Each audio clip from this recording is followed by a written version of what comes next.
आणि आपल्यासमोर रामजन्म कीर्तन सादर करत आहे. श्रीमन्महागणाधिपते नमः. श्री सरस्वते नमः.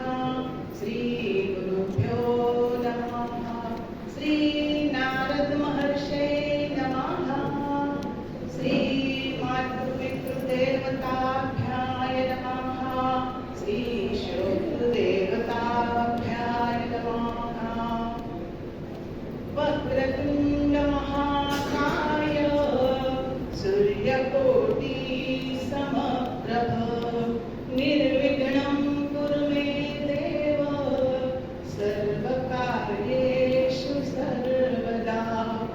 गुरुर्ब्रह्मा गुरुर्विष्णु गुरुर्देवो महेश्वरा. गुरुर्साक्षात् परब्रह्म तस्मै श्री गुरवे नमः. आता अभिनव वाक्विलासिनी जय चातुर्यार्थ कला कामिनी ते श्री शारदा विश्वमोहिनी नमिदीना.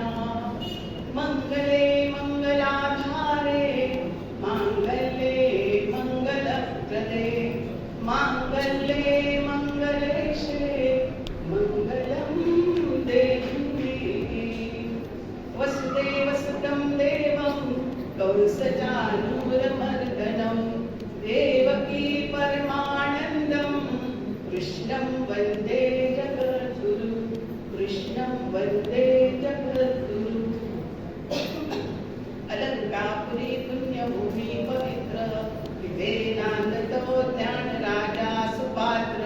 तया आठविता महापुण्य राशी. नमस्कार माझा सद्गुरु ज्ञानेश्वरासी. जन्मास घालुनी जग दाखविले संस्कार करुणी जगी सोडविले. ऋणना पिटे हो कदा जयांचे वंदू सदा पूज्य मात्या पिता की. जय जय रघुवीर समर्थ. गोपाल कृष्ण भगवान की जय. भारत माता की जय. वंदे मातरम वंदे मातरम वंदे मातरम. नमस्कार मंडळी. आपण निरूपणासाठी नामदेव महाराजांचा अभंग घेतो आहे. अभंग खूप गोड आहे.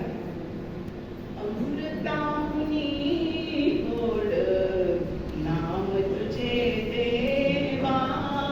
नाम तुझे देवा मन माझे केशवा.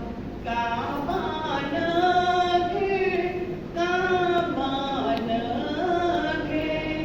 अमृताहुनी गोड नाम तुझे देवा. नाम तुझे देवा. सांग पंढरी राया काय करूयासी. कारूपधानासी नये तुझे नये तुझे. अमृताहुनी गोड नाम तुझे देवा. नाम तुझे देवा.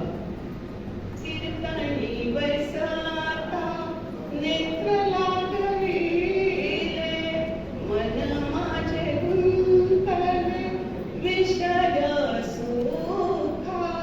अमृताहुनी गोड नाम तुझे देवा. नाम तुझे देवा.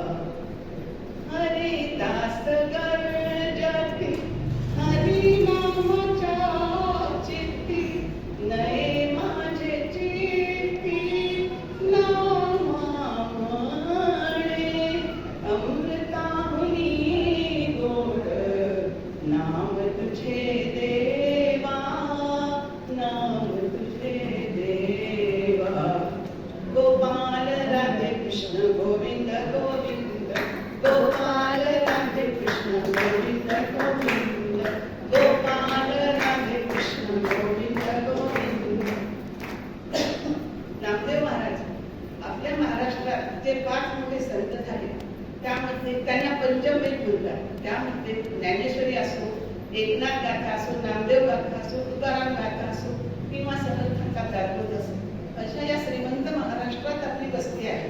आपण खूप भाग्यवान आहोत. नामदेव महाराजांना भरपूर आयुष्य लाभलं. 81 वर्ष ते जगले आणि ज्ञानेश्वर माऊलींनी मात्र 16व्या वर्षी समाधी घेतली. त्याला साक्षीदार नामदेव महाराज होते. नामदेव महाराजांनी आखो देखा हा लिहून ठेवला. समाधीची तशीच्या तशी परिस्थिती त्यांनी लिहून ठेवली. नामदेव महाराज ज्ञानेश्वरासोबत राहिलेली संत आहे. नामदेव महाराजांनी आपल्या पंढरीचा पांडुरंग पंजाबपर्यंत पोहोचवला आणि पंजाबमधील गुरु ग्रंथ साहेबांमध्ये त्यांनी हिंदी 65 पदे लिहिली. हिंदी 65 पदे लिहिणारा हा पहिला संत आहे आणि आखो देखा हा समाधीची परिस्थिती जशीच्या तशी लिहिणारा हा पहिला संत. एक चरित्रकार म्हणून हा पहिला संत आहे. अशी नामदेवांची आपल्याला भरपूर ओळख सांगता येईल. अशा या चरित्रकार संतांचा हा गोड अभंग आहे. नामदेव महाराज आपला अभंग त्यांचा आहे, पण अनुभव आपला आहे. बरं का मंडळी, अनुभव आपला आहे. ते आपला अनुभव आपल्या पदातून व्यक्त करतात. ते व्यथा व्यक्त करतात की अमृताहुनी गोड नाम तुझे देवा, नाम तुझे देवा. अमृतापेक्षा गोड असणार पण माझ्या मुखात का बरं येत नाही? ते व्यथा व्यक्त करतात. कसं येईल? तुम्हाला त्याची सवय लावावी लागेल, त्याचा तुम्हाला अभ्यास करावा लागेल, मग ते येईल. तसं येणारच नाही ना. समजा एखाद्या लहान मुलाला आपण एकदम एक पाटीभर भात खायला लागतात, तो खाईल का? एकदम तर काही खाणार नाही. त्याचे तुम्हाला छोटे छोटे पीस घास करावे लागतात, मग त्याला ते भरवावे लागते, मग तो त्याला त्याची चटक लागते.